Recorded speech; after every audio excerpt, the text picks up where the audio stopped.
5-year-old twins told their father what their stepmother was doing at night, so he decided to hide under the bed. A few minutes later, he was shocked by what he discovered.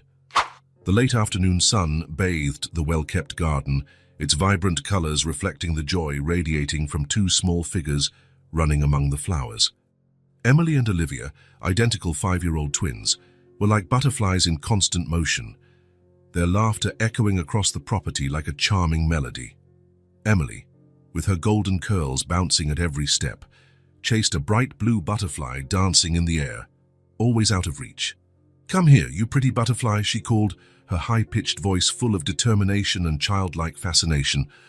Olivia, on the other hand, crouched near a bed of daisies, her green eyes shining with curiosity as she watched a ladybug travel the winding path of a leaf. "Look, Em, I found a real ladybug," Olivia exclaimed, lifting her gaze to her sister. Emily immediately abandoned her chase after the butterfly, running over to join her.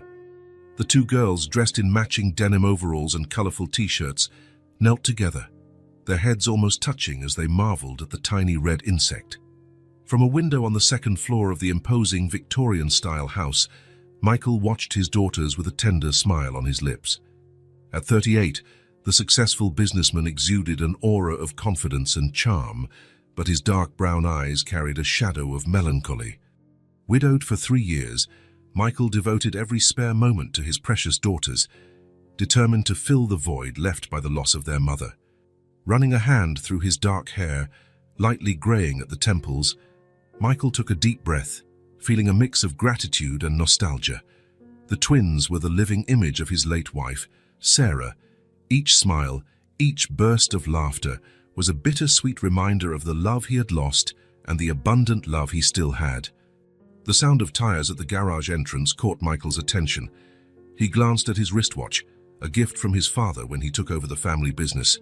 4:30. Rachel was home earlier than usual. As if answering a silent call, the twins lifted their heads in unison, their faces lighting up when they saw Rachel's car pull in. "Mommy, Rachel is here!" they shouted in unison, abandoning their fascination with the ladybug and running toward the garage. Michael headed downstairs, his heart beating slightly faster. After 2 years as a widower, meeting Rachel had been like a ray of sunshine after a long storm. Their quick marriage, just 6 months after they met, had raised some eyebrows, but Michael knew in his heart it was right. Rachel had brought joy back into the house, and the girls adored her. Rachel stepped out of the car, her slender, elegant figure contrasting with the shopping bags she carried. Her long brown hair brushed her shoulders as she bent down to receive the twins' enthusiastic hug. "My little princesses," she exclaimed, her melodic voice filled with affection. "I have a surprise for you." The girls' eyes went wide with excitement. "What is it, Mommy Rachel, what is it?" they asked in unison, jumping in anticipation. Rachel laughed, a bright sound that echoed across the garden. "Let's go inside and I'll show you," she said, exchanging a knowing look with Michael, who now stood at the front door, watching the scene with a warm smile. Inside, in the spacious living room decorated with a harmonious mix of antiques and modern pieces, Rachel handed each girl a package. Emily and Olivia tore the wrapping paper with childlike enthusiasm, revealing 2 lovely princess dresses, one in sky blue and the other in soft pink. "They're real princess dresses," Emily shouted, holding the blue one against her chest. "Just like Disney princesses," Olivia added, already spinning around with the pink dress. Michael watched the scene, his heart overflowing with happiness. Rachel approached him, slipping an arm around his waist.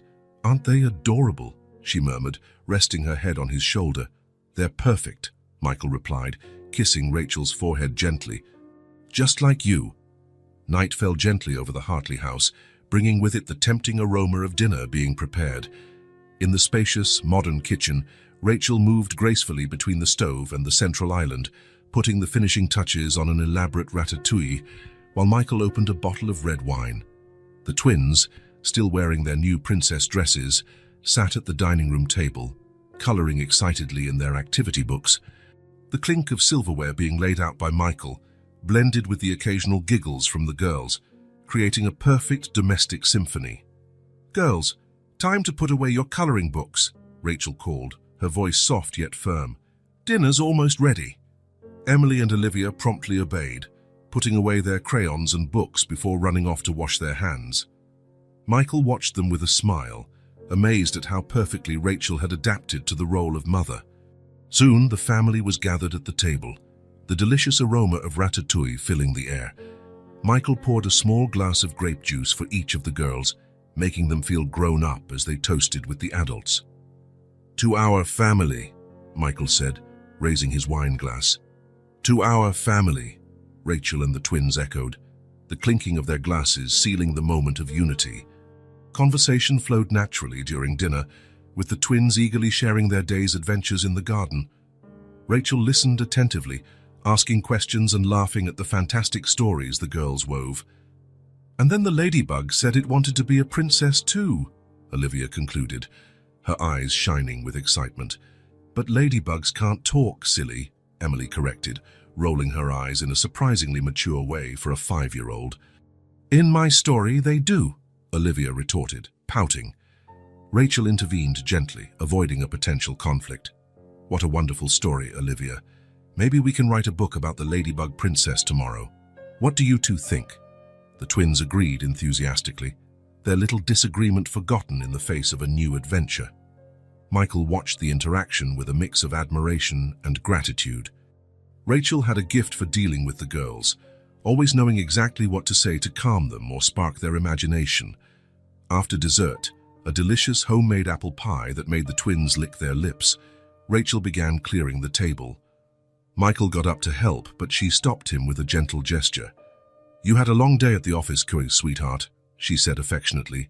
"Why don't you take the girls upstairs and put them to bed?" "I'll handle things here." Michael nodded, grateful for Rachel's thoughtfulness. He took Emily and Olivia by the hand, guiding them upstairs amid sleepy protests that they weren't tired. In the twins' bedroom, decorated with an enchanted forest theme, Michael helped them change from their princess dresses into soft pajamas. As he tucked them in, he couldn't help but notice the look they exchanged, a look that seemed to carry more than simple drowsiness. "Is everything all right, my little ones?" he asked, sitting on the edge of Emily's bed. The twins exchanged another quick glance before Emily spoke, her voice a hesitant whisper. "Daddy, we saw something strange." Michael leaned in, intrigued. "What did you see, sweetheart?" But before Emily could continue, the sound of footsteps in the hallway caused both girls to fall abruptly silent. Rachel appeared in the doorway, her face lit by a loving smile. "Ready for bed, my princesses?" she asked, coming closer to give each one a goodnight kiss. Michael watched the girls accept Rachel's kisses, but he couldn't help noticing a slight tension in their small bodies. Puzzled, he decided he would speak to them in the morning, when Rachel wasn't around. "Good night, my darlings," Michael said, kissing Emily and Olivia's foreheads. "Dream of angels." As he and Rachel left the room, leaving the door slightly ajar, Michael cast one last glance at his daughters. In the darkness, lit only by the soft glow of a mushroom-shaped nightlight, he saw the twins move closer, their heads almost touching as they whispered something he couldn't make out. A slight unease settled in Michael's chest as he followed Rachel to the couple's bedroom. What could his daughters have seen that they couldn't talk about in front of Rachel? Probably nothing, he tried to reassure himself. 5-year-olds have vivid imaginations after all. But as he got ready for bed, that look the twins had shared continued to haunt him. There was something in that look, a mix of fear and secrecy, that didn't fit the cheerful, harmonious atmosphere of their apparently perfect family. Michael fell asleep with one unsettling thought. Sometimes appearances can be deceiving, even in a seemingly happy home. The silence of the night enveloped the Hartley home like a soft blanket, interrupted only by the gentle hum of the air conditioning and the occasional rustle of curtains in the night breeze. In the twins' room, Emily and Olivia slept soundly, their breathing synchronized in a peaceful rhythm. Suddenly, Emily stirred in her bed, her eyes opening slowly. Something had awakened her, an almost imperceptible sound that didn't belong to the usual nocturnal symphony of the house. She sat up, rubbing her sleepy eyes, and strained her ears. There it was again, a low, whispered voice coming from the hallway. Emily immediately recognized Rachel's gentle tone, but there was something different in her inflection, something cold and calculating that sent a chill down her spine. "Liv," Emily whispered, turning toward her sister's bed. "Liv, wake up," Olivia grumbled, turning over. Determined, Emily got up and gently shook her sister's shoulder. "Liv, please, Mommy Rachel is saying something outside." At last, Olivia opened her eyes, curiosity replacing her sleepiness as she saw the worried look on Emily's face. "What is it, Em?" she mumbled, sitting up in bed. "Shh!" Emily gestured for Olivia to be quiet, pointing to the bedroom door. The two girls remained still, listening intently. Rachel's voice came again, clearer now that both were awake. "Yes, everything is going according to plan," they heard Rachel say, her voice barely above a whisper. "That idiot suspects nothing." Emily and Olivia traded alarmed looks. Who was the idiot? Why was Rachel talking like this? Driven by curiosity and fear, the twins silently slid out of their beds and crept toward the door. Emily, always the braver one, opened a small crack, just enough for both to peek into the dark hallway. Rachel stood with her back to them, leaning against the opposite wall. She held her phone firmly to her ear, her posture tense and alert. The girls barely dared to breathe, afraid of being caught. "The plan is progressing perfectly," Rachel continued in a hissing whisper. "Soon, we'll have everything we deserve. Revenge will be sweet, Dad." Emily felt Olivia grab her hand, squeezing it tightly. "Revenge? Dad?" The words echoed in the girls' minds, laden with a dark meaning they couldn't fully grasp. "No, I can't say more," Rachel said abruptly. "I have to go. I'll be in touch again when it's safe." With a soft click, the call ended. Rachel stood still for a moment, her silhouette outlined by the faint light coming from the hallway window. The twins held their breath, their hearts pounding so hard they feared Rachel might hear them. Slowly, Rachel turned and started walking toward the twins' room. Emily quickly closed the door, taking care not to make a sound. She and Olivia ran back to their beds, pulling the blankets up to their chins and pretending to sleep. The door opened quietly, and they felt more than saw Rachel step into the room. There was a pause, during which Emily was certain her heart was beating so loudly that Rachel couldn't help but hear it. But after a moment, that seemed like an eternity. The door closed again, and Rachel's footsteps faded down the hallway. The twins waited until the last echo of footsteps disappeared before sitting up in bed, looking at each other in the dim light of the room. What was that?" Olivia whispered, her voice trembling with fear. Emily shook her head, unable to find words to express her confusion and fear. "I don't know, Liv, but it doesn't look good." "She said something about revenge," Olivia murmured, hugging her teddy bear tightly. "And she called someone an idiot. Do you think she was talking about Daddy?" Emily felt a lump form in her throat. The idea that Rachel, the woman they had learned to love as a second mother, could be plotting something against their father was almost unbearable. "We have to tell Daddy," Emily said finally, her voice growing more resolute with the decision. "Tomorrow morning, before Mommy Rachel wakes up," Olivia nodded, her big eyes wide and frightened in the darkness. "What if she gets mad at us?" Emily reached out and took her sister's hand. "It doesn't matter. Daddy needs to know. He'll protect us." The twins stayed awake for a long time afterward, whispering theories and fears, finding comfort in each other's presence. When they finally fell asleep, their dreams were haunted by shadows and threatening whispers. Meanwhile, in her own bedroom, Rachel sat on the edge of the bed, an old photo in her hands. The moonlight streaming through the window illuminated the image of a middle-aged man, his face marked by lines of worry, but his eyes glowing with fierce determination. Rachel traced the outline of the man's face with her finger, her expression a mixture of love and resolve. "It's almost done, Dad," she murmured to the photo. "Soon everything will be as it should." She placed the photo in a drawer of the bedside table and lay down next to Michael, who slept soundly, unaware of the whirlwind of emotions and secrets stirring within his wife. Rachel closed her eyes, a cold smile playing on her lips as she surrendered to sleep. The plan was in motion, and nothing, not even two curious little twins, could stop her now. The aroma of freshly brewed coffee and toast filled the Hartley kitchen the following morning. Michael was already seated at the table, skimming the newspaper while sipping his first cup of the day. Rachel moved gracefully around the kitchen, making breakfast for the family. The sound of hurried footsteps on the stairs announced Emily and Olivia's arrival. The twins entered the kitchen hand in hand, their faces marked by a seriousness unusual for 5-year-old girls. "Good morning, my princesses." Michael smiled, putting down the newspaper to give his full attention to his daughters. "Good morning, Daddy," they replied in unison, their voices quieter than usual. Rachel turned away from the stove, a radiant smile on her face. "Hello, darlings. Did you sleep well?" The girls exchanged a quick glance before nodding silently. Michael noticed their hesitation, a light crease forming on his forehead in concern. "Daddy," Emily began, her voice trembling slightly, "can we talk to you about something?" Michael nodded, setting aside the newspaper. "Of course, my love.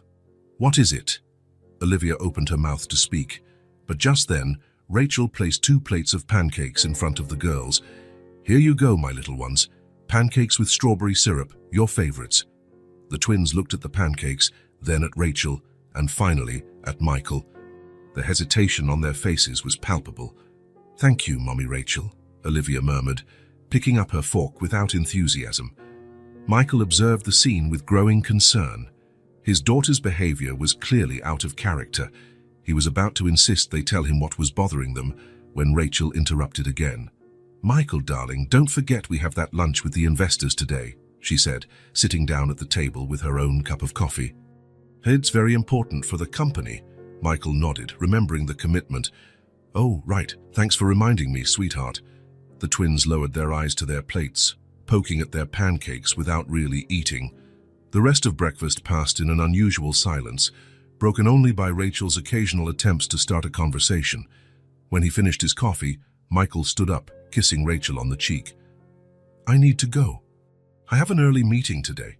He leaned down to kiss the twins, noticing how they seemed to want to say something but held back. "Be good for Mommy, Rachel, okay? Daddy loves you." With one last worried look at his daughters, Michael left, leaving behind a heavy silence in the kitchen. The day at the office was a blur for Michael.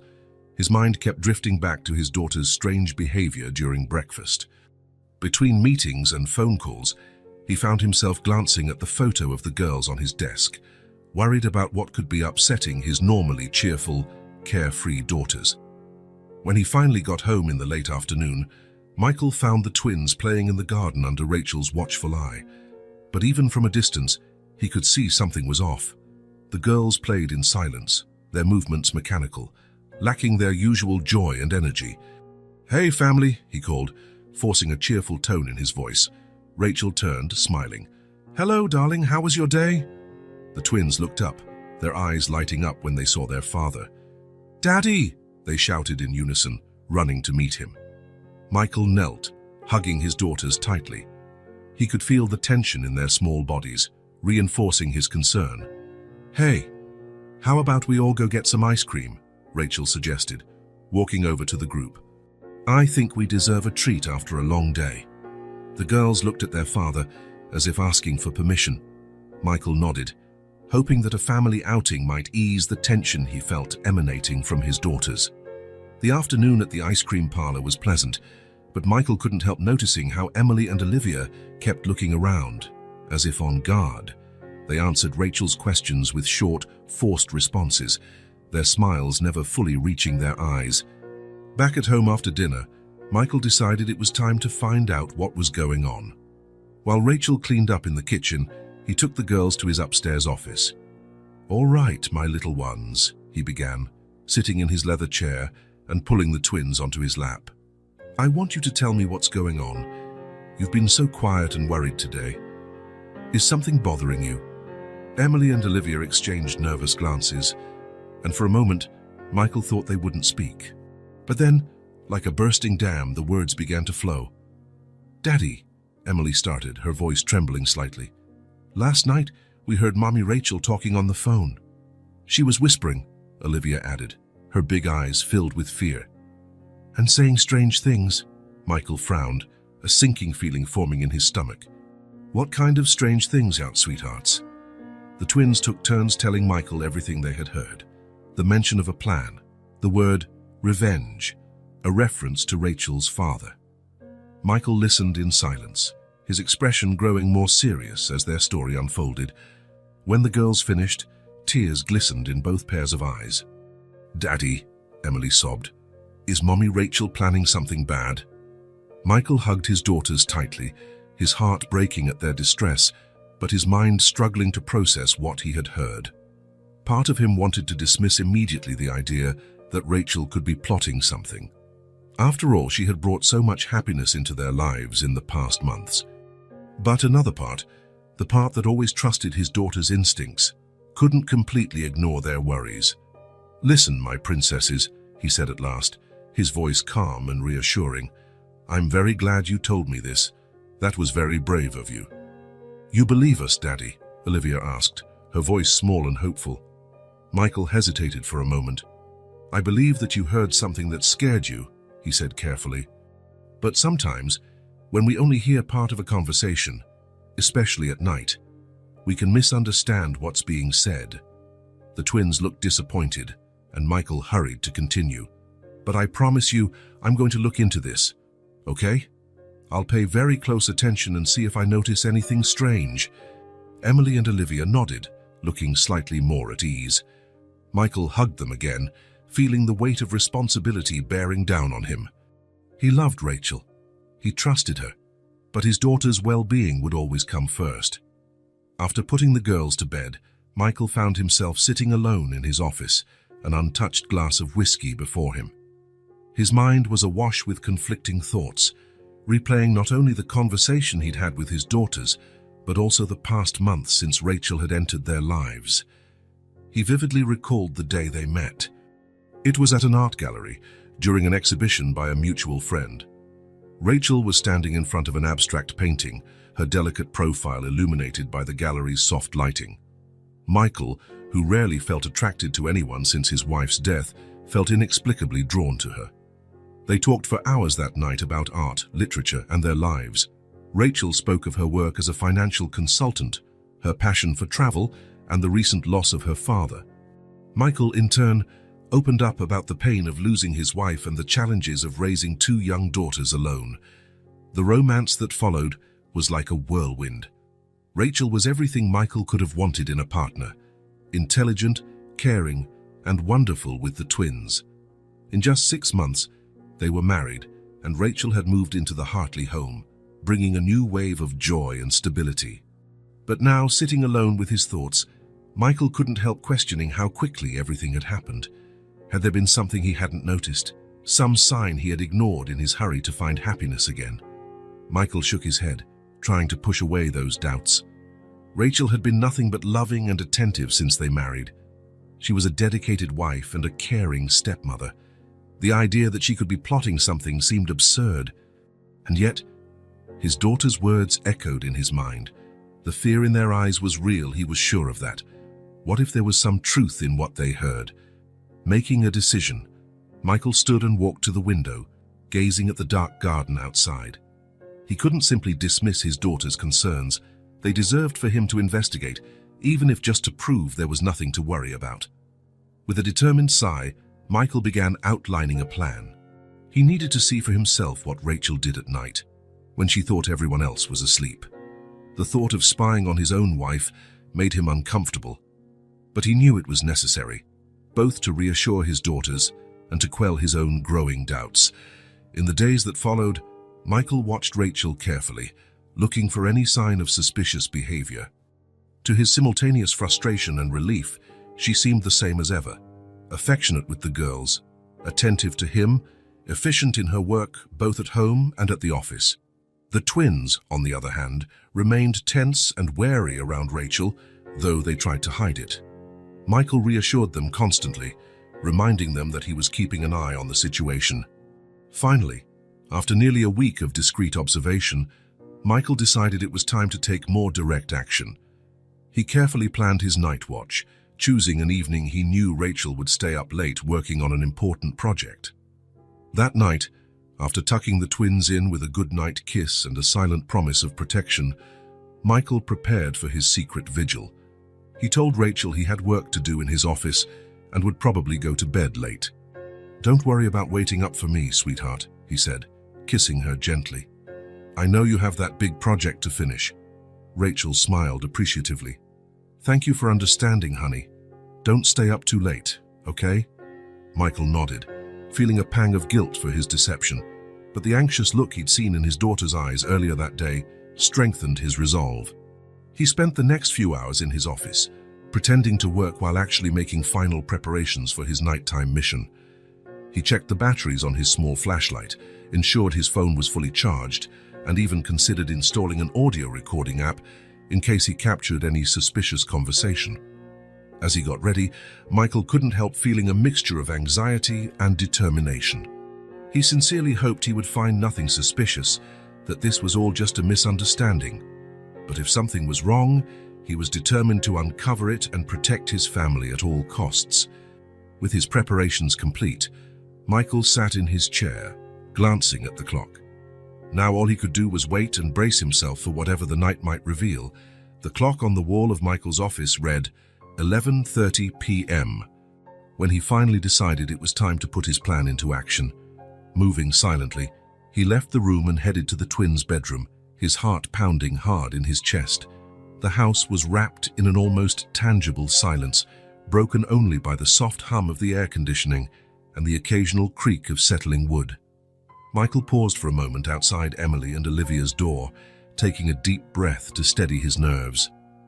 Carefully, he turned the doorknob and entered the room. The star-shaped nightlight cast a gentle glow over the two beds, where his daughter's small forms appeared to be peacefully asleep. But Michael knew they were only pretending. He approached the beds, leaning down to whisper, "Emily, Olivia, it's me, Daddy. Don't be scared." The twins opened their eyes simultaneously, looking at their father with a mix of relief and apprehension. "Daddy," Emily whispered back, "are you staying here?"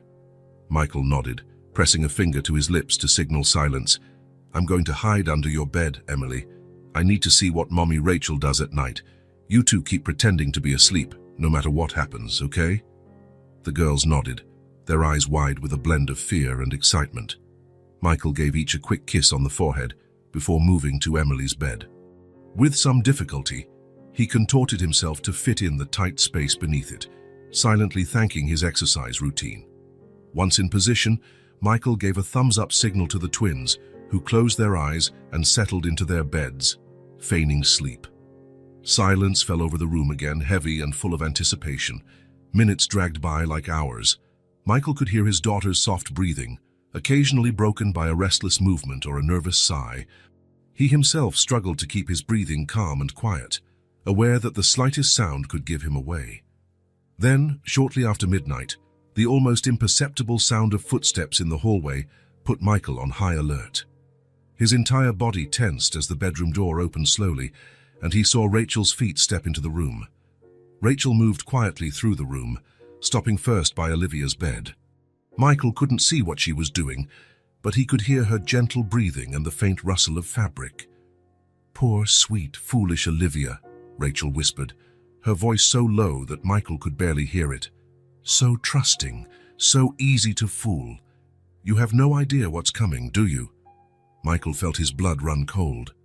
The cruelty in Rachel's words was shocking, completely unlike the loving woman he thought he knew. Rachel moved to Emily's bed, and Michael had to restrain himself from reacting when her feet stopped just inches from his face. "And you, Emily," Rachel continued in a cutting whisper, "always so observant. You suspect something, don't you? But it doesn't matter. Soon none of this will matter." Michael could feel his heart hammering in his chest so fiercely that he feared Rachel might hear it. What did she mean by, "soon none of this will matter"? What terrible plan was she plotting? After what felt like an eternity, Rachel finally left the room.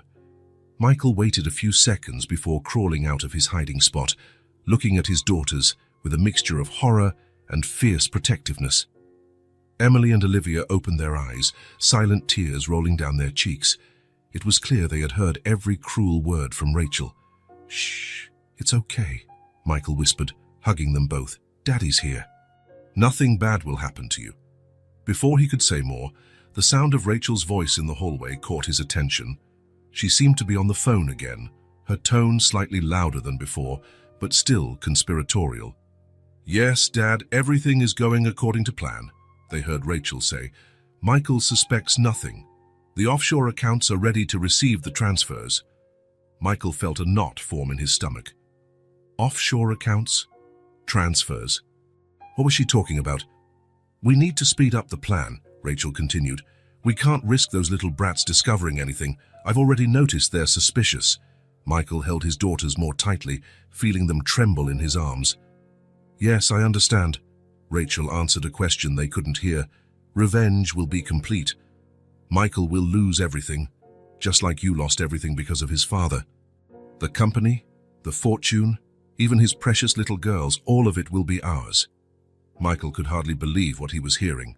His mind spun, trying to process the magnitude of Rachel's betrayal. She wasn't just planning to steal his fortune, she was threatening his daughters too. And apparently it was all part of some vendetta related to his father. Rachel's conversation continued for a few more minutes, discussing details of bank transfers and financial manipulations Michael could scarcely comprehend in his state of shock.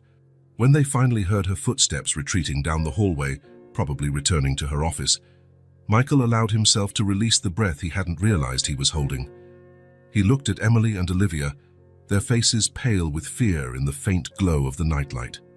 "It's all right, my princesses," he whispered, trying to keep his voice steady despite the maelstrom of emotions inside him.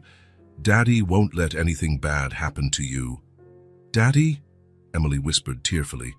"Is Mommy Rachel evil?" Michael closed his eyes for a moment, his heart breaking at the loss of innocence in his daughters' faces. She made very bad choices, sweetheart. But you don't need to worry about that. They'll take care of everything." "I'm scared," Olivia confessed, clinging to her father. "I know, my love," Michael replied, stroking her hair, "but I promise I'll protect you. Tomorrow morning, we're going to Grandma's house, okay? You two will stay there for a few days while I handle this situation." The girls nodded, still trembling slightly. Michael held them close, his mind already formulating a plan. He needed to act fast, contact his lawyer, investigate these supposed bank transfers, and above all, keep his daughters safe. "Now, you need to try to get some sleep," he said softly. "I'll stay here in the room, keeping watch while you rest. Nothing bad will happen, I promise." Emily and Olivia lay down again, still holding hands. Michael pulled the covers over them, kissing each on the forehead. Then he sat down in the armchair in the corner of the room, his eyes fixed on the door, ready to protect his daughters from any threat. The night dragged on slowly, every minute feeling like an eternity. Michael remained vigilant, his mind replaying everything he had discovered, planning his next steps. When the first rays of sunlight began to filter through the curtains, he already knew exactly what he needed to do. The family he loved so much was under threat, and Michael was determined to do whatever it took to protect them. The coming day would bring many changes and challenges, but he was ready to face them. For his daughters, for his family, he would fight with all his might. As the morning light began to brighten the room, Michael watched his daughters sleeping, finally at peace after the tumultuous night. He knew the next few days would be critical, and that he needed to act quickly to safeguard his family and assets. Carefully, so as not to wake the girls, Michael picked up his phone and sent a message to his mother, asking her to come pick up Emily and Olivia as early as possible.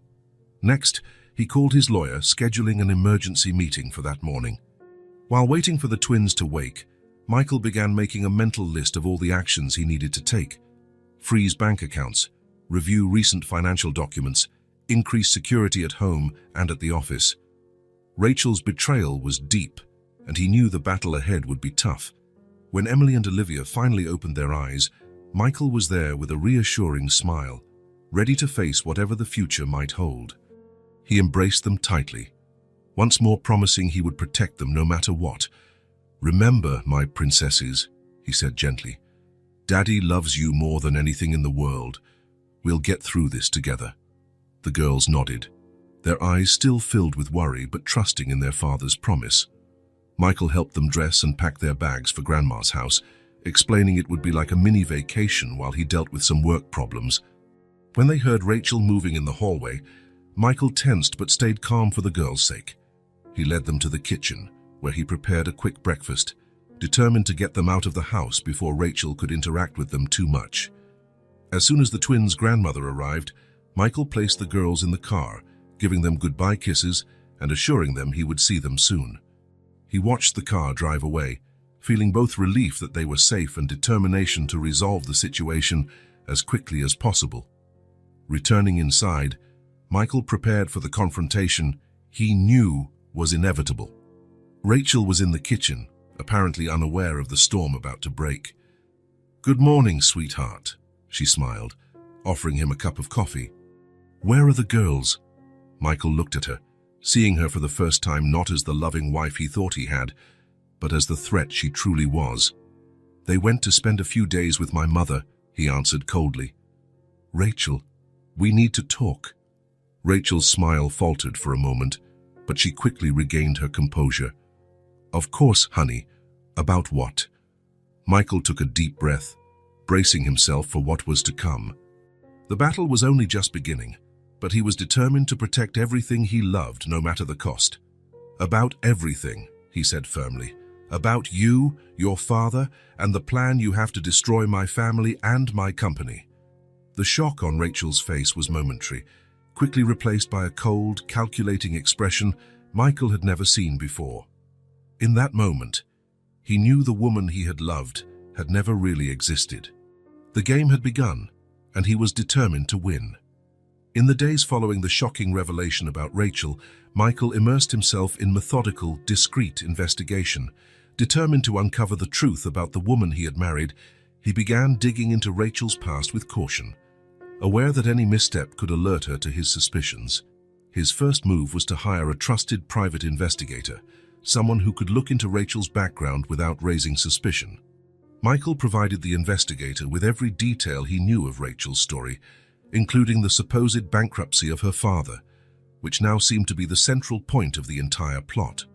While waiting for the initial findings, Michael devoted himself to combing through every company document Rachel had access to.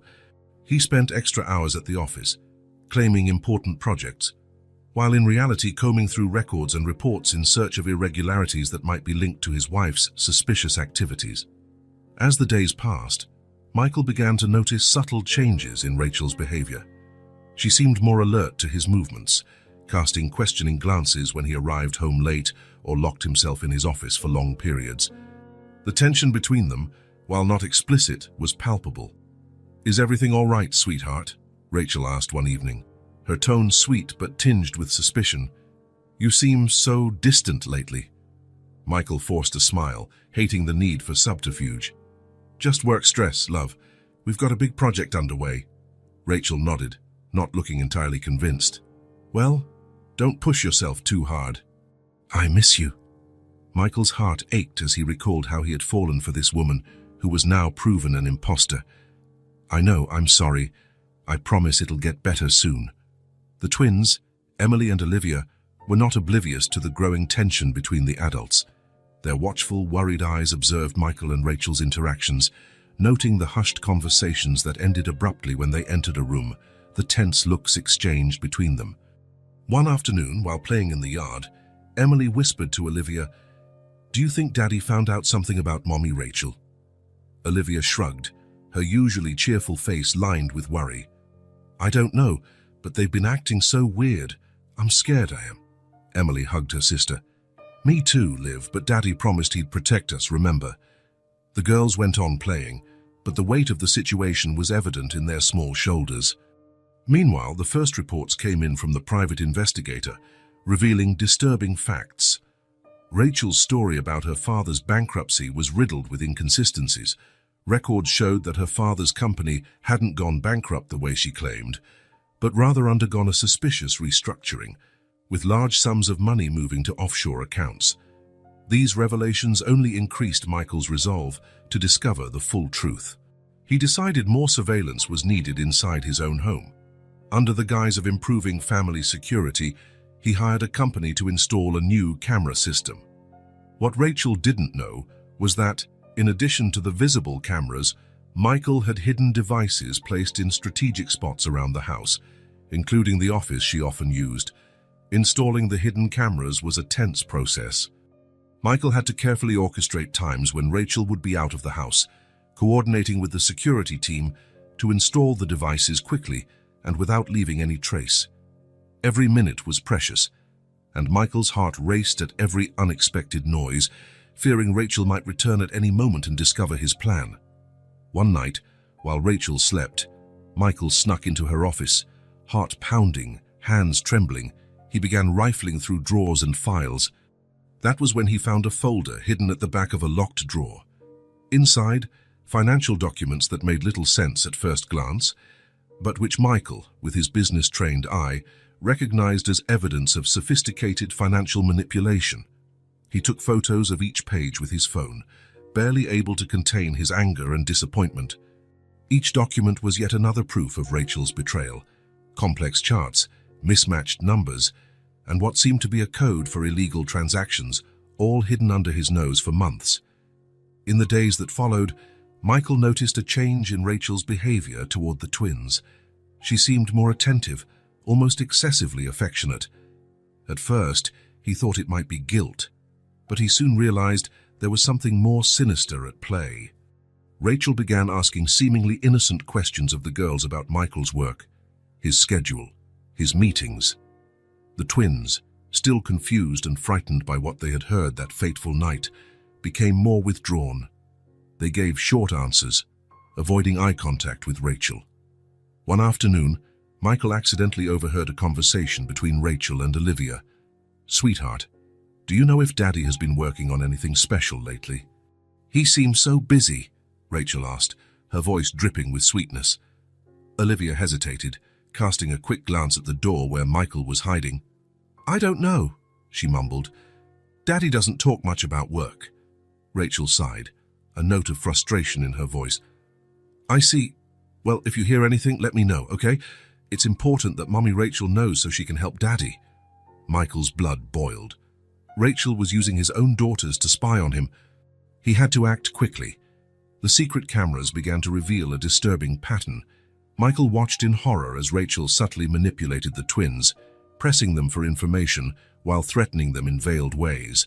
The girls, visibly uncomfortable, grew quieter and more withdrawn.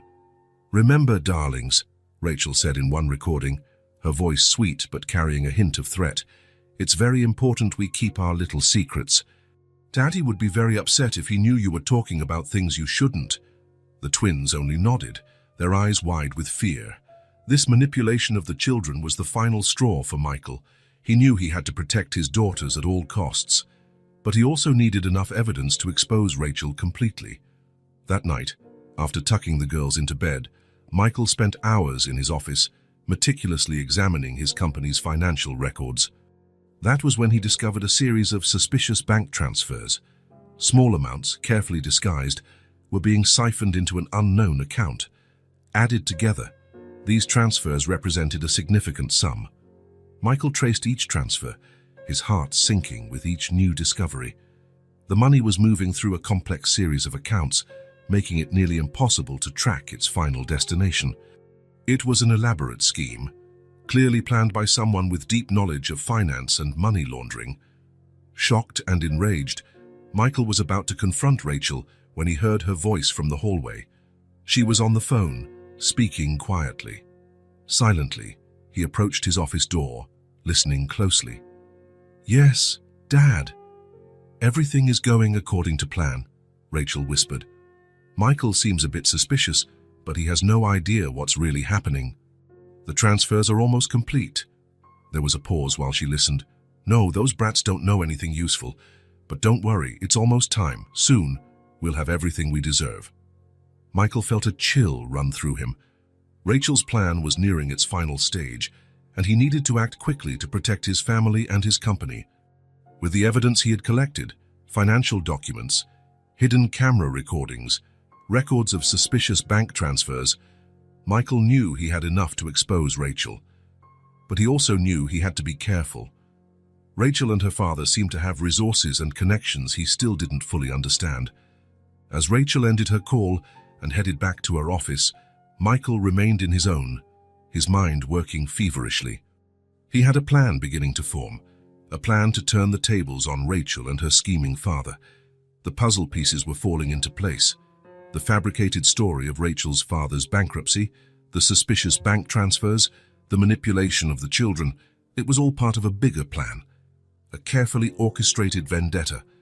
Michael recalled a conversation he had with Rachel early in their relationship, when she briefly mentioned that her father had lost everything due to a bad business deal. At the time, he hadn't thought much of it, but now it all made a terrible sense. With renewed determination, Michael began making discreet calls of his own. It was time to gather allies, prepare his legal defense, and above all, ensure Emily and Olivia's safety. He knew the next few days would be crucial. Rachel was clearly preparing to deliver her final blow, and Michael had to stay one step ahead. Every move, every decision from that moment on could mean the difference between saving everything he loved or losing it all to Rachel's web of lies. The night wore on, and Michael remained in his office, planning his next steps. He had to act with caution, yet with urgency. Time was running out. As the sun began to rise, casting the first rays of light through the office window, Michael finally leaned back in his chair, exhausted but resolute. He had a plan. It wouldn't be easy, and the risks were enormous, but it was his best chance to protect his family and unmask Rachel. With a deep sigh, Michael got up and walked to the window, looking out at the garden where his daughters once played without a care in the world. He would do anything to restore that innocence, to bring back the peace and happiness Rachel had stolen from them. The final battle was approaching, and Michael was ready to fight with all his might. For his family, for their future, he would face the coming storm, determined to emerge victorious on the other side.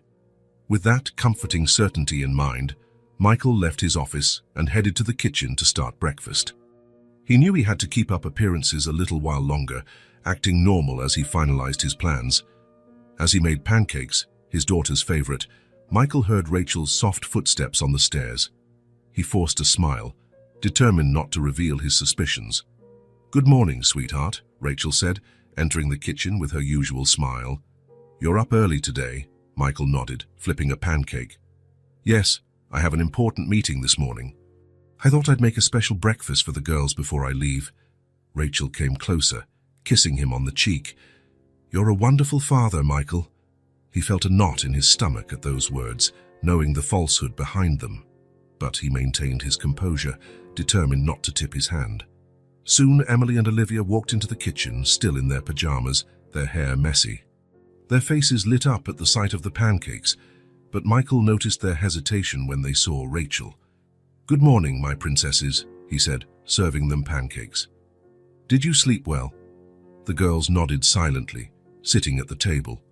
Michael exchanged a quick glance with them, trying to convey safety and love with his eyes. As the family had breakfast, Michael watched carefully. Rachel acted normally, asking about the girls' plans for the day, commenting on the weather. But now that his eyes were open, Michael saw the subtle manipulations, the seemingly innocent questions seeking information. After breakfast, Michael got ready to leave, giving each daughter a tight hug. "Have a great day, my little ones," he said, his voice laden with emotion. "Daddy loves you so much."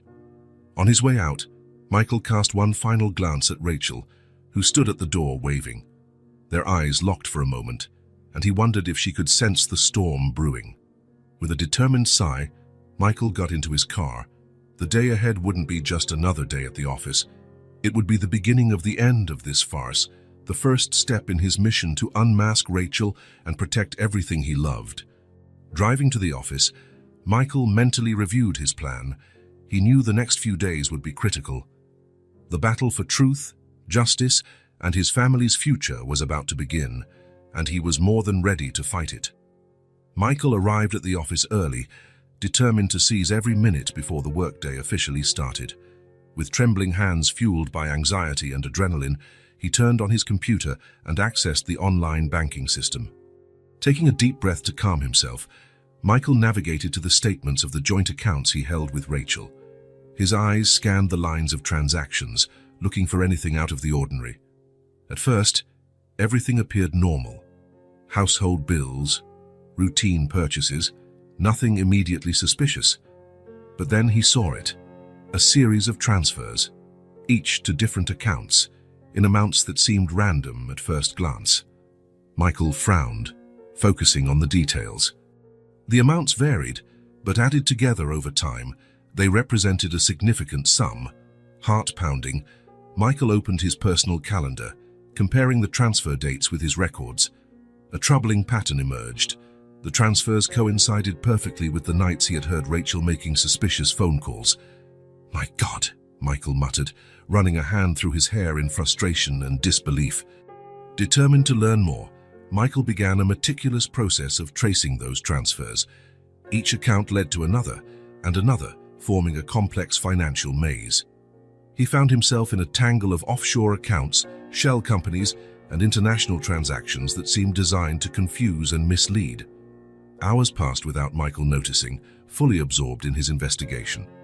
He barely registered his colleagues arriving, greeting him distractedly as they passed by his door. Meanwhile, at home, Rachel took advantage of Michael's absence to step up her manipulation of the twins. She called them into the living room, her face a mask of maternal concern. "Emily, Olivia, come here, dears," Rachel called sweetly, but with an undertone of urgency. "We need to talk about something important." The girls approached hesitantly, exchanging nervous glances. They sat on the couch, with Rachel between them, her arms around their small shoulders. "You know Mommy Rachel loves you and Daddy very much, right?" she began in a low, conspiratorial voice. "And sometimes, to protect the people we love, we have to keep certain secrets." Emily frowned, remembering her father's words about honesty. "But Daddy said we shouldn't keep secrets from him," she said timidly. Rachel squeezed Emily's shoulder lightly, her smile faltering momentarily. "Oh, sweetheart, your daddy says that because he doesn't understand how special this thing we're doing is. We're planning a big surprise for him, remember? But if we tell, it'll ruin everything." Olivia, always more attuned to others' emotions, noticed the tension in Rachel's voice. "What kind of surprise?" she asked, her voice barely above a whisper. "A wonderful surprise," Rachel replied, her tone now laced with a veiled threat.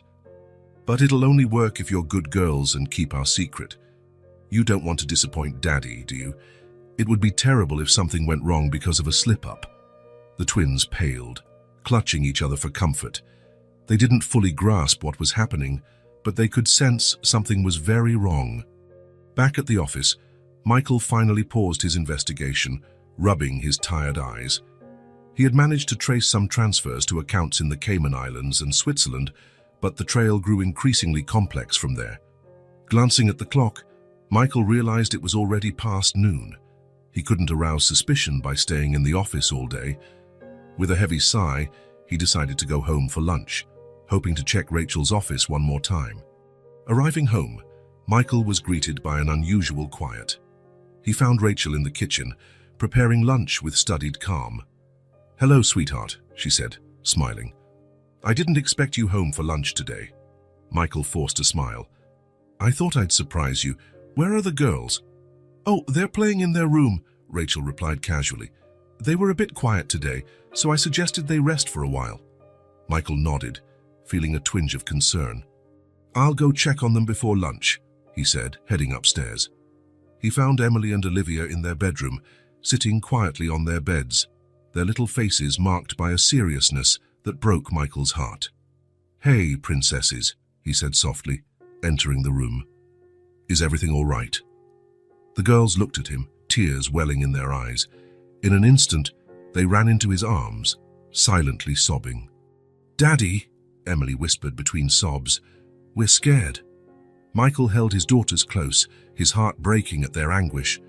"Shh, it's all right," he murmured, stroking their hair. "Daddy's here. Nothing bad will happen to you, I promise." After calming the girls and ensuring they were okay, Michael went downstairs for lunch, his resolve renewed. He had to act quickly to protect his daughters from Rachel's manipulative game. After lunch, Michael managed a few minutes alone in Rachel's office, claiming he needed some documents for a meeting. Heart pounding, he quickly searched drawers, looking for anything that might shed more light on Rachel's plans. That was when he found it. Hidden under a pile of seemingly harmless papers, a cryptic document. It was a sheet filled with codes and dates, some matching the bank transfers he had discovered, others set in the future. One date, just 3 days away, was circled in red. Michael hurriedly took a photo of the document with his phone, his heart thudding in his chest. He barely had time to replace everything before hearing Rachel's footsteps approach. "Did you find what you needed, sweetheart?" Rachel asked, appearing in the office doorway. Michael forced a smile, holding up a few folders he'd grabbed as a cover. "Yes, love. Thank you." As he left the office, he could feel Rachel's gaze burning into his back. The tension in the air was palpable, like the calm before a storm. The rest of the day blurred into anxious planning. Michael could barely focus on his work, his mind continually returning to the document he had found and the fear in his daughter's eyes. When he finally returned home that evening, the atmosphere was charged with almost palpable tension. Dinner was a silent, uncomfortable affair, with Rachel maintaining a facade of normality while the twins barely touched their food, sending nervous glances between their parents. After putting the girls to bed, Michael retreated to his office, claiming he had unfinished work. In truth, he spent hours studying all the information he had gathered, attempting to decipher the cryptic document and plan his next moves. It was close to midnight when Michael heard the soft sound of footsteps in the hallway. Silently, he moved to his office door, listening carefully. "Yes, Dad," he heard Rachel's whispered voice. "Everything's set for Friday. Michael suspects nothing. Soon, we'll have our revenge." Michael felt a shiver run down his spine. Friday, 3 days from now. The date circled on the document. Whatever Rachel and her father were planning was about to happen. Returning to his desk, Michael knew time was running out. He had to act quickly to dismantle the web of lies and betrayal Rachel had woven around him. With renewed determination, he began making discreet phone calls to his lawyer and a trusted private investigator. The final battle was drawing near, and Michael was determined to protect his family and expose the truth, whatever the cost. The Hartley residence, once a happy home, now felt on the verge of imploding under the weight of secrets and distrust. Michael knew the next few days would be crucial. It was time to confront Rachel and expose the truth before it was too late. The next morning, tension in the Hartley house was palpable. Michael, exhausted from a night of planning and worry, quietly prepared breakfast. Rachel, for her part, kept a forced smile as she helped the twins get ready for school. Emily and Olivia exchanged nervous glances all morning. Something in them had changed. A quiet resolve seemed to have formed overnight. When Rachel left briefly to answer a call, they seized the moment. "Daddy," Emily whispered, tugging on Michael's sleeve. "We need to talk to you. It's important." Michael knelt to be at eye level with his daughters, noting the fear and determination in their gazes.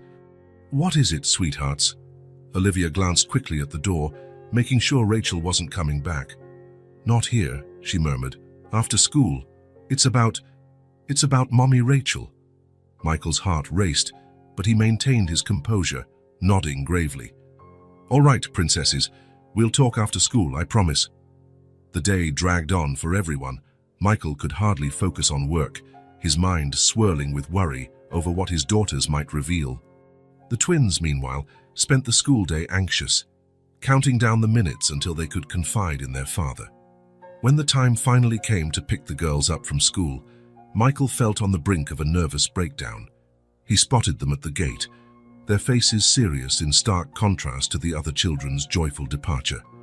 "Let's go to the park," Michael decided, knowing they needed privacy for this conversation. At the park, away from prying ears, Michael sat with Emily and Olivia on a secluded bench. "Okay, my little ones," he said gently. "What did you want to tell me?" The twins looked at each other, mustering courage. Emily spoke first. "Daddy, Mommy Rachel, she's not as good as we thought." Olivia continued, her voice trembling. "She makes us keep secrets. She says it's for a surprise for you, but it doesn't feel right," Emily finished. "She keeps asking questions about you, about your work." Michael felt his stomach twist but kept his tone calm. "What kind of questions does she ask?" The girls then poured out everything. revealing the manipulations and veiled threats Rachel had been making for weeks. They spoke about how she pressured them to spy on him, how she subtly threatened them if they didn't cooperate, how she insisted everything was part of a big surprise. She said if we told you, something bad might happen, Olivia sobbed, that you'd be really sad and disappointed in us. Michael was horrified.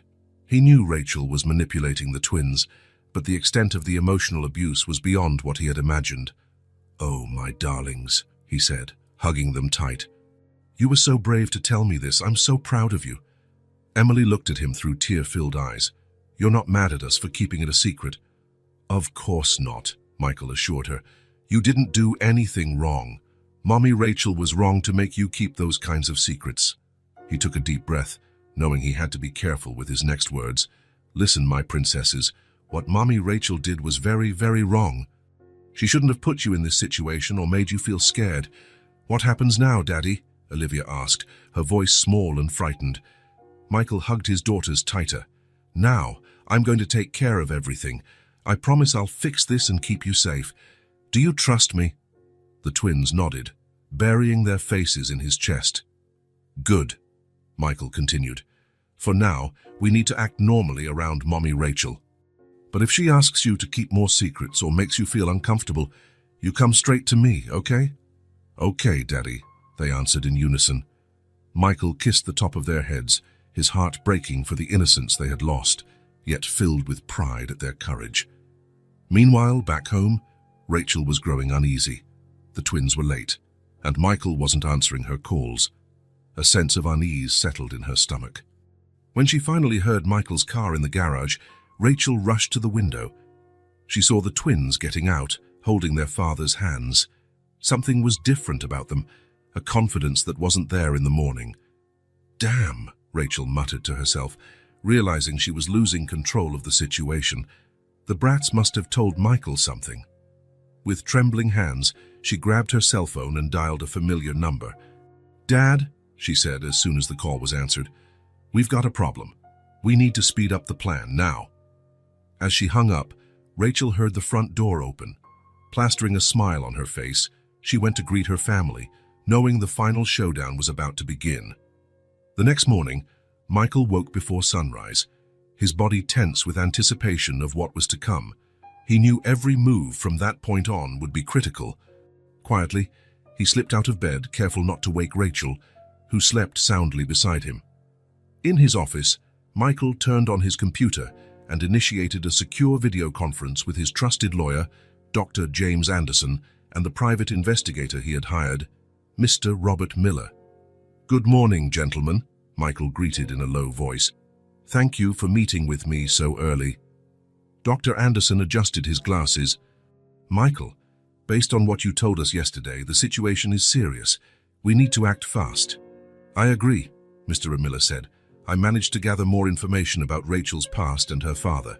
None of it is pretty." For nearly 2 hours, the three men discussed strategies and analyzed evidence. Michael shared everything he had discovered: suspicious financial documents, hidden camera footage, bank records with mysterious transfers, and the cryptic document he found in Rachel's office. "This is more than enough for a search warrant," Dr. Anderson stated. "We can also file a preliminary injunction to freeze Rachel's assets and keep her away from the children." Michael felt a lump in his throat at the thought of his daughters. "About that, I need to get them out of here as soon as possible. I can't risk Rachel using them as leverage." "A wise decision," Mr. Miller agreed. "The fewer variables we have to worry about, the better." They spent the next hour outlining a detailed plan. Michael would send the twins to his mother's under the guise of a surprise visit to Grandma. Meanwhile, Dr. Anderson would prepare the necessary legal documents, and Mr. Miller would continue his investigation, focusing on Rachel's father's recent activities. When the meeting ended, the sun was already rising. Michael heard movement upstairs and knew Rachel was awake. He quickly closed all files on his computer and headed up to join the family for breakfast. "Good morning, sweetheart," Rachel smiled, pouring coffee. "You got up early today," Michael forced a smile. "Yes, I had a few urgent emails to answer." The twins entered the kitchen, still in their pajamas. Their eyes met Michael's, full of a silent understanding beyond their years. "Girls," Michael said, keeping his voice casual. "How about a surprise? I was thinking you could visit Grandma today. What do you say?" The twins' eyes lit up, grasping his underlying message. "That would be great, Daddy," Emily exclaimed. Rachel frowned. "But Michael, didn't we have plans today, that lunch with the Johnsons?" "Oh, that's right," Michael pretended to remember. "Well, the girls can go and we'll pick them up tomorrow. I'm sure my mum will be thrilled to have them for a night." Rachel looked like she wanted to argue, but something in Michael's tone made her hesitate. "Sure, if that's what you think is best." The rest of the morning passed in a blur of activity. Michael helped the twins pack, whispering words of comfort and instructions whenever Rachel wasn't around. By 11 o'clock, his mother arrived to pick up the girls. "Remember what we talked about," Michael whispered as he hugged his daughters. "Stay with Grandma and don't answer calls from anyone but me, okay?" The twins nodded solemnly. "We love you, Daddy," Olivia whispered. With a heavy heart, Michael watched the car drive away, taking his precious daughters to safety. Now he could focus entirely on confronting Rachel and exposing her plan. Returning to the house, Michael found Rachel in his office, apparently working on her laptop. But something in her posture, a tension that wasn't there before, set him on alert. "Did the girls leave already?" Rachel asked without looking away from the screen. "Yes," Michael replied, watching her intently. "My mother just took them." Rachel nodded absently. "Good. They deserve some time with Grandma." Michael noticed her fingers hesitating over the keyboard, as though she was unsure what to do next. Deciding he needed more time to finalize his own preparations, he announced, "I'm heading to the office for a few hours. That report for Monday's meeting still needs finishing." Rachel finally looked at him, her eyes searching his face. "Sure, darling, don't work too hard." Michael left, but he didn't go to his office. Instead, he went to his lawyer's office, where they spent the next few hours reviewing documents and finalizing legal strategies. Meanwhile, back at home, Rachel waited until she was sure Michael was gone before moving. With quick steps, she went to his office and turned on his computer. Her frustration grew when she was greeted by a password screen.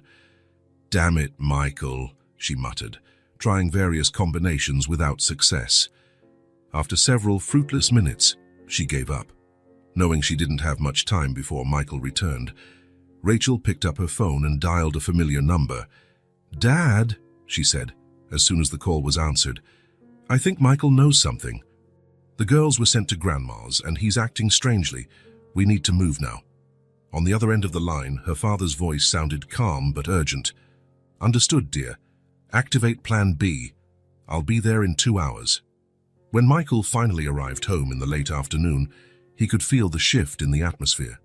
Rachel greeted him with a smile that didn't reach her eyes, tension evident in her shoulders. "How was work, darling?" she asked, her voice oddly controlled.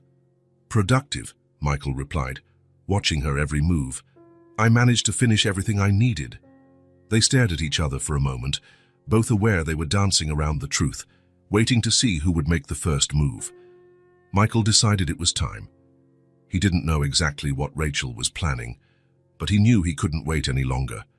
With a calmness that belied the turmoil inside, he said, "Rachel, I think we need to talk." Rachel's smile faltered for a moment before she recovered. "Of course, love. About what?" Michael took a deep breath, preparing for what was coming. "About you, your father, and the plan you have to destroy my family and my company." The shock on Rachel's face lasted only a moment, replaced by a cold, calculating expression Michael had never seen. He realized in that moment that the woman he had loved had never truly existed.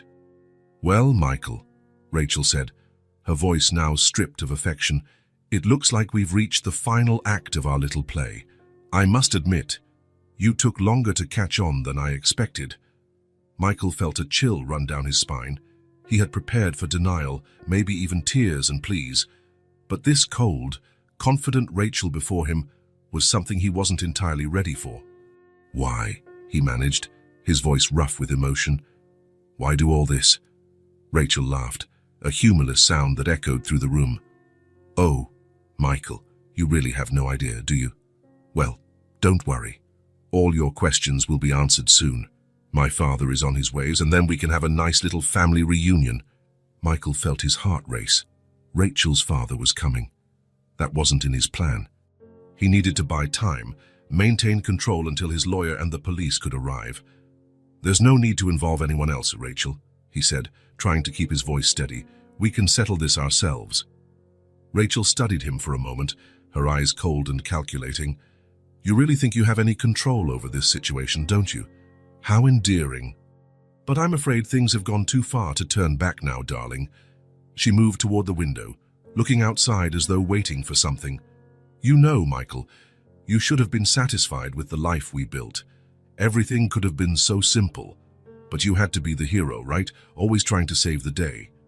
Michael took a step toward her, his mind racing to find a way to buy more time. "Rachel, whatever you and your father are planning, we can still stop this. Think about the girl." Michael's words were cut short by the sound of a car parking in front of the house. Rachel smiled, a cold smile that didn't reach her eyes. "Ah, it looks like our guest of honor has arrived," she said, turning to Michael. "Now, darling, get ready. The real story is about to begin." Michael felt his stomach drop. He wasn't prepared for this. His carefully laid plans were unraveling before his eyes. As he heard footsteps approaching the front door, he knew the true test was only beginning. Taking one last deep breath, Michael readied himself to face not only Rachel, but also the man behind this entire scheme. The final confrontation was about to begin, and he was determined to protect his family and company at any cost. The sound of the doorbell rang through the house, breaking the tense silence between Michael and Rachel. With a chilling smile, Rachel moved toward the door, but Michael intercepted her. "Not so fast," he said, his voice firm. "Before we let anyone in, you're going to explain exactly what's happening here." Rachel raised an eyebrow, her face a mask of studied calm. "Oh, Michael, do you really think you're in control here?" "Very well, we'll play your way out for now." Michael took a deep breath, mustering courage. It was time to lay all his cards on the table. "I know about the bank transfers, Rachel. I know about the late-night calls, how you've been manipulating our daughters. I have proof of everything." He pulled out his phone, showing Rachel photos of the documents he found in her office. "This is just the tip of the iceberg. I have recordings, bank statements, everything. Your revenge plan ends here." For a moment, Rachel looked genuinely surprised. Then, to Michael's shock, she started laughing, a laugh free of nervousness or defensiveness, filled instead with pure amusement. "Oh, darling," she said, wiping away a tear of laughter. "You really think you figured it all out, don't you? How touching." Michael's confidence wavered. "What are you talking about? I know all about your plan to ruin my company, to get revenge for what supposedly happened to your father." Rachel sighed, as though explaining something to a child. Michael, what you uncovered is just the surface. The revenge plan. It's real, of course, but it's only a small part of something much bigger." She walked to the window, staring out as though lost in thought. "You want the truth? All of this, our marriage, manipulating the twins, suspicious transfers, is part of a far more elaborate scheme than you can imagine." Michael felt his stomach drop. "What scheme?" Rachel was about to answer when her phone rang. She looked at the screen and smiled. "Ah, right on time. I think it's time you heard the whole story, darling." She answered the call, putting it on speaker. "Hello, Dad. You're on speaker. Michael is here with me." The voice that came through the phone made Michael freeze. It was a voice he knew well, a voice that did not belong to Rachel's father, but rather to... "Charles?" Michael exclaimed, incredulous. "Charles Thompson?" Charles Thompson was the longtime CFO of Michael's company, a man he considered not just a colleague, but a close friend. "Hello, Michael," Charles's voice sounded, a mix of amusement and triumph. "Surprised to hear me?" Michael staggered, feeling as though the floor had been ripped from beneath him. I don't understand. What's going on here?" Rachel smiled, a smile that didn't reach her eyes. "Let me explain, darling. Charles isn't just my adoptive father. He's the mastermind behind all of this."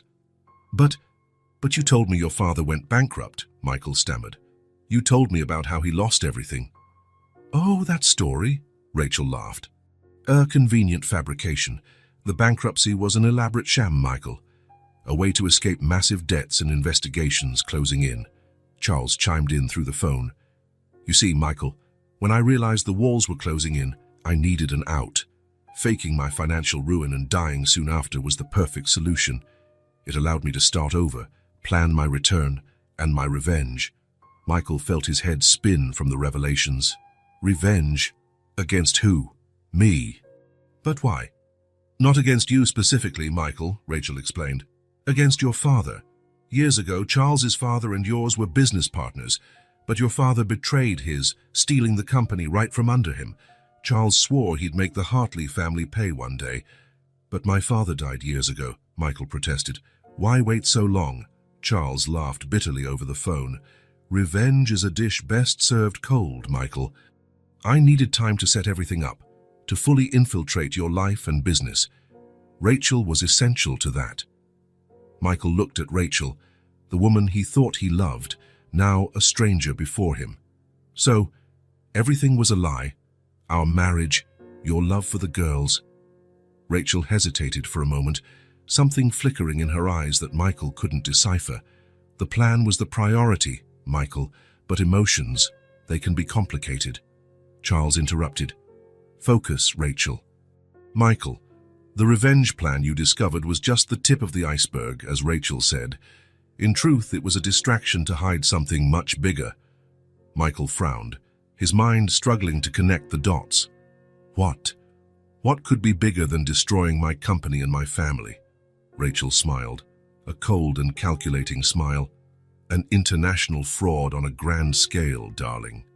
Your company, without your knowledge, has been at the center of a massive money laundering operation over the past few years. The shock hit Michael like a punch to the gut. No, that's impossible. I would have noticed. You would have, if you'd been looking, Charles broke in. But you trusted your executives and your systems too much. It was ridiculously easy to manipulate accounts, create shell companies, siphon off funds. And the best part, when it all comes to light, you, Michael, will take the fall. Michael stumbled to a chair, feeling nauseous. My God, you used my own company to create one of the biggest financial frauds in recent history, Rachel finished. Billions of dollars, Michael. All right under your nose. His mind spun. He thought of his daughters, his employees, everyone who would be affected. How could you? All those innocent people. Rachel shrugged. Collateral damage, unfortunately, but business is business. Charles spoke again. The plan is in its final stages now, Michael. In a matter of days, it will all blow up. Your company will crumble. You'll be the perfect scapegoat, and we'll vanish with the money.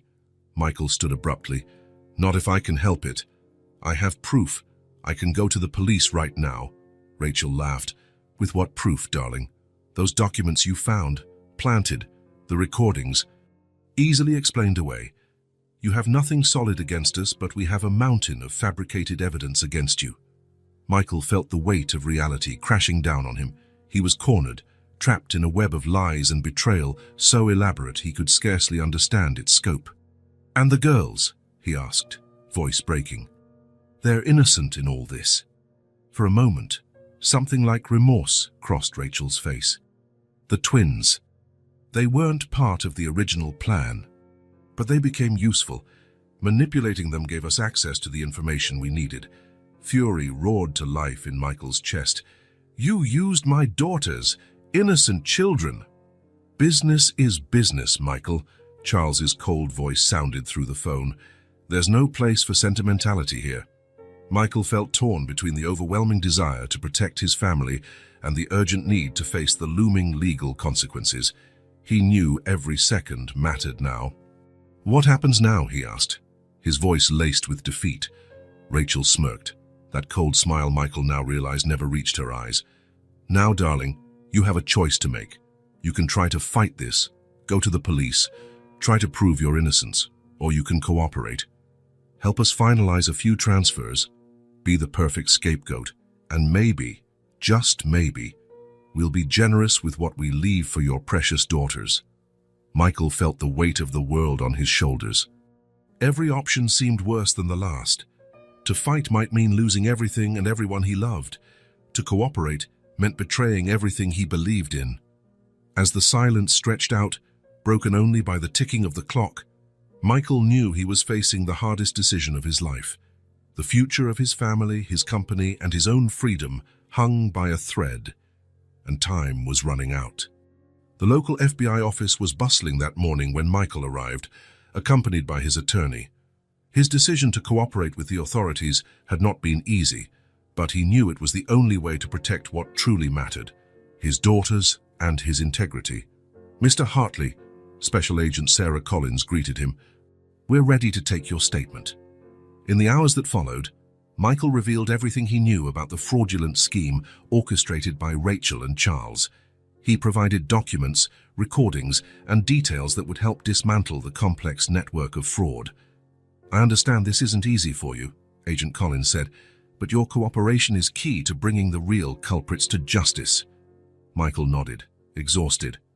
"I just want to protect my daughters and save what I can of the company. There are so many innocent people depending on those jobs." In the weeks that followed, Michael worked tirelessly with the authorities and his legal team. His priorities were clear: to keep Emily and Olivia away from the scandal and preserve as much of the company as possible for the innocent employees. Rachel and Charles's arrest was a bittersweet moment. Watching the woman he once loved being taken away in handcuffs unleashed a whirlwind of conflicting emotions. But seeing Charles's stunned expression when he realized his plan had collapsed brought Michael a small measure of satisfaction. The legal and media repercussions were intense. Michael faced long hours of depositions, meetings with furious investors, and relentless media coverage.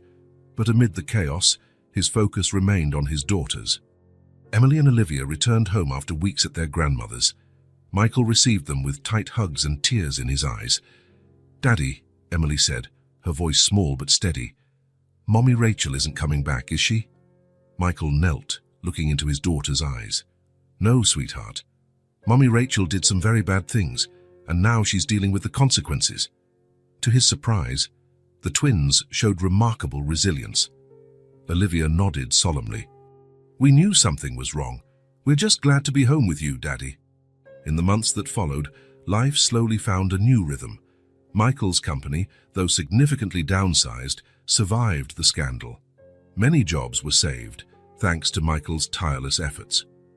One sunny fall afternoon, Michael was sitting in the garden, watching Emily and Olivia play. His attorney, Dr. Anderson, joined him. "Things are finally settling down," Dr. Anderson commented. "You've done an amazing job, Michael. Many would have given up." Michael offered a small smile. "I had no choice. My daughters deserve a better future, and all those innocent employees do too." Dr. Anderson nodded. "What about your future plans? I've heard rumors about a new company." "Yes," Michael confirmed, "an ethics consultancy. I want to use my experience to help other businesses avoid situations like the one we faced. Transparency and integrity will be our core principles." As they talked, Emily and Olivia ran over, bright smiles on their faces. "Daddy, Daddy," Olivia called. "Can we have a birthday party next month? We're turning 6. Michael felt his heart fill with love and gratitude. "Absolutely, my loves. We'll throw the best birthday party ever." On the twins' birthday, the Hartley house was filled with laughter and joy. Friends, family, and even some loyal former employees came to celebrate.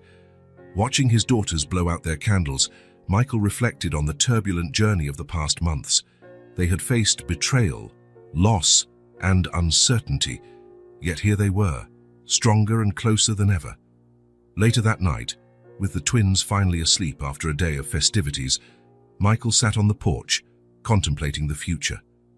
The road ahead was still challenging. His reputation, though recovering, would take time to fully restore. The new company was just beginning, and there was much work to be done. But looking at the photo he held, him and the twins smiling on their birthday, Michael felt a wave of hope and determination. They had learned valuable lessons about trust, honesty, and the importance of true familial love. "Daddy?"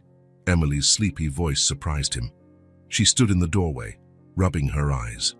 "Hey, princess," Michael smiled, opening his arms. Emily curled up on his lap.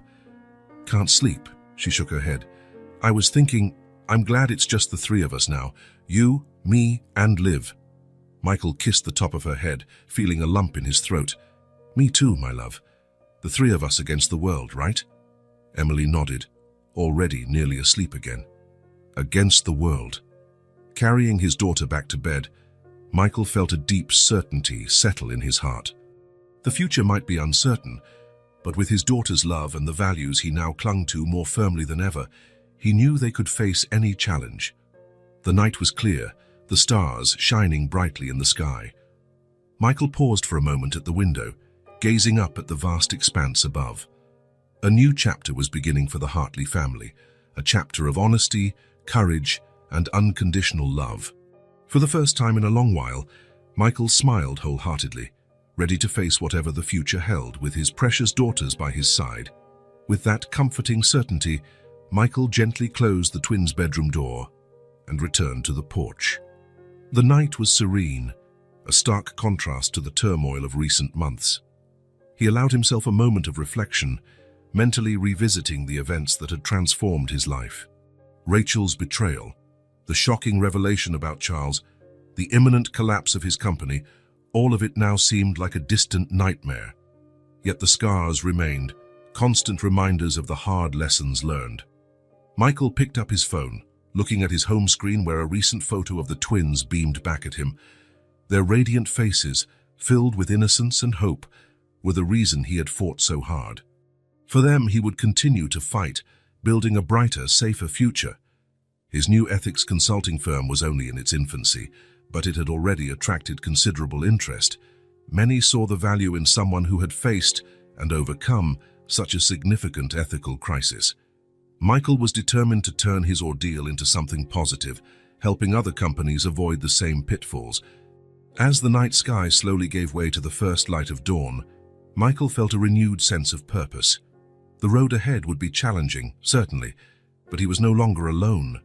He had the unconditional love of his daughters, the support of true friends who had stood by him during the crisis, and a new mission that gave meaning to his professional life.